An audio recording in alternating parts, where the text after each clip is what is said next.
Hey there, ladies and gentlemen, Juan Romero here from SwitchWatch. I hope you're all keeping well and enjoying your weekend. I certainly am. I've been left on my own though, and having to put this video together because James and Jordan are busy doing some family stuff, so it's just me today. And if you are new here, every week we take a look at the upcoming games. I've picked 10 this week that I think will take your fancy. Jordan will take a look at all the physical games that drop on a Monday, so if you're interested in that, make sure you tune in. And James on Sundays looks at all of the bargains that are worth your hard-earned cash. Without further ado, let's jump in and take a look at the first game. I've put this one in first because it's definitely my pick of the week, and I think it will be many of you guys' pick of the week, and that's Paper Mario the Origami King, where you get to join a new companion, Olivia, on this comedic adventure that's going to take you to a papercraft world.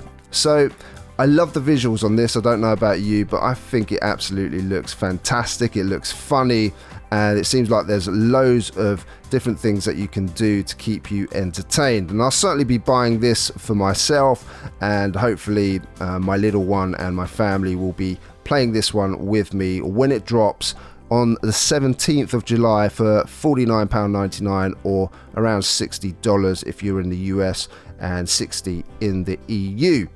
You get to journey across the land, from searching deserts, sailing the higher seas, all of that kind of stuff, all the adventures that we've come to know and love from Mario and, you know, Nintendo games in general. Let's be honest, they always make some fantastic stuff, and as I say, we cannot wait to get our hands on this one. So that's our pick of the week. I think after this it's going to be hard to follow that, but there are still some good games, so please do be patient and stay with me. So next up we've got a game called Neon Abyss. The publisher on this one is Team 17. Anytime Team 17 publishes something, I'm pretty much interested.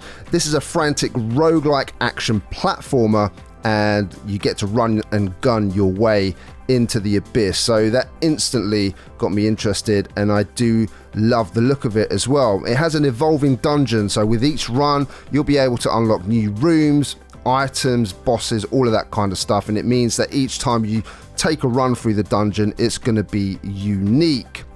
There's mini games in here as well, where you can sort of meditation challenges, dance competitions, and a lot more to keep things interesting. And the passive effects themselves are stackable, so you can stack as many as you like to get through this game. I think this one looks really cool. Can't wait to get my hands on it when it drops on July 14th for around $20 or so. Next up, we've got Voya Terrarium, and this one is dropping next week on the 17th of July for around £22.49, a little bit more in dollars. And well, the world has been contaminated with a toxic fungi, and for a little twist, a robot finds a girl among the discarded junk in the scrapyard. Usually it'd be the other way round, where you find the robot discarded, but there you go. And to ensure survival here, the robot, known as Factory AI, must create a refuge for her within a terrarium. So that's the premise of the game itself. Looks very interesting indeed, and I do like the visuals, and the audio sounds good too. So definitely a indie game that we are looking forward to. Next up, we have a game releasing on the 17th of July here in the UK and Europe. It's already been released for our friends in the USA, and that's Warhammer 40,000 Mechanicus. So maybe some of you guys that have already got this game can let us know in the comment section down below what you think, and if it's any good for anyone who's interested. But here you get to take control of the most technologically advanced army in the Imperium. This is a turn-based tactical game, so of course your decisions have consequences as to whether you're going to be successful in this game or not. There are 50 missions here, and it includes all of the DLC missions too. So if you're interested in this one, it looks pretty good, but I haven't played it myself yet. However, looking forward to giving it a try, along with many of the other games that sometimes we miss because so many drop on the Nintendo Switch every week. Neversong drops next week on the 16th, and well, this has that haunting vibe about it. It looks dark and one of those games that, you know, interests me just purely because of the visuals. You get to explore haunting levels, fight your way through hordes of spiders, monsters, all of that kind of stuff. But the story is about waking from a coma, and Pete's sister here is nowhere to be found. So you have to investigate the screams coming from the black wood and all the strange behavior from the grown-ups and all of that kind of stuff. So certainly a game that interests me. What about you though? Is this one that you're looking to be picking up, or is it going to get lost with all of you playing Mario? Let me know. It seems like one of these sim games drops every week. This one's Home Run High, dropping on the 16th. Another sim, but this one's about baseball, where you get to take a high school baseball team to victory.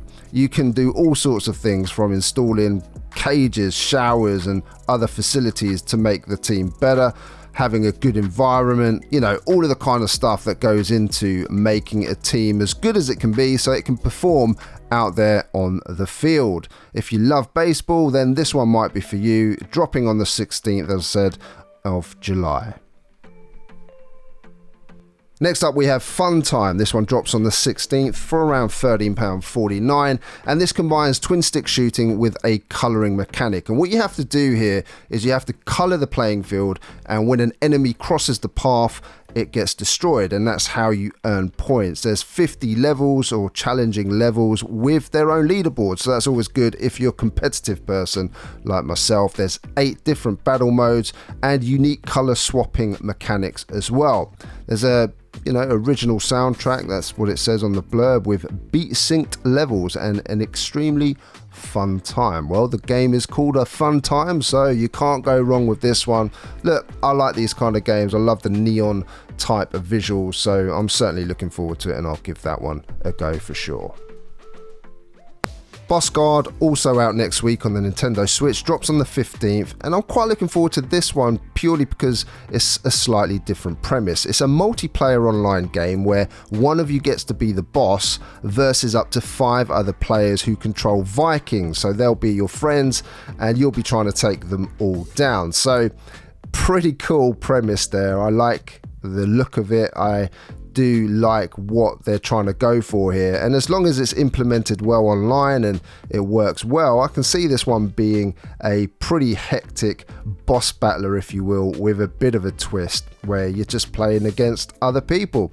So it sounds pretty good to me, and I look forward to seeing whether this can deliver or not.